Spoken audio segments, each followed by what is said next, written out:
Hello বন্ধুরা, আজকের পুরো ব্লগটা আমি বাংলাতে করব। এদিকে আমি সকাল সকাল রেডি হয়ে গেছি মৈত্রী উদ্যান দেখতে যাওয়ার জন্য। আজকে এত ঠান্ডা বলার মতো নেই। রাস্তায় বেরিয়ে দেখছি রাস্তায় একটা মানুষও নেই। এখন আমি চলে এসেছি মৈত্রী উদ্যান। এটাকে ছত্তাকলা পার্কও বলা হয়। তো এটা এখন বন্ধ আছে, এটা 10টা ছাড়া খুলবে না। আমি একটু তাড়াতাড়ি এসে পড়েছি। আমার পিছে ব্যাকগ্রাউন্ডে দেখতে পাচ্ছেন আপনারা কতটা কুয়াশা আজকে। এখন গেট খুলে ফেলেছে, আমি পুরো পার্কটার ভিউ ঘুরে দেখাবো আপনাদেরকে। আমার ব্লগটা যদি আপনাদের ভালো লাগে তাহলে লাইক, কমেন্ট, শেয়ার অবশ্যই করবেন।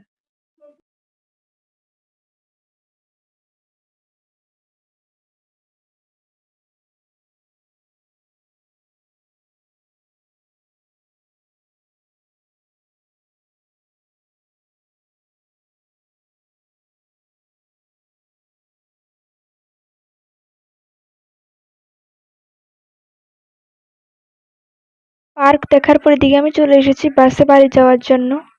এখন আমি এসে পড়েছি উদয়পুর। দাদার সাথে যাচ্ছি নতুন বাড়িতে কতটুকু কাজ হয়েছে দেখার জন্য। নতুন বাড়িতে এসে দেখছি সব ঘরের ফ্লোর ভেঙে ফেলেছে টাইলস লাগানোর জন্য। এখন আমি এসে পড়েছি কোয়ার্টার। আজকের জন্য এতটুকুই। আপনারা সবাই ভালো থাকবেন।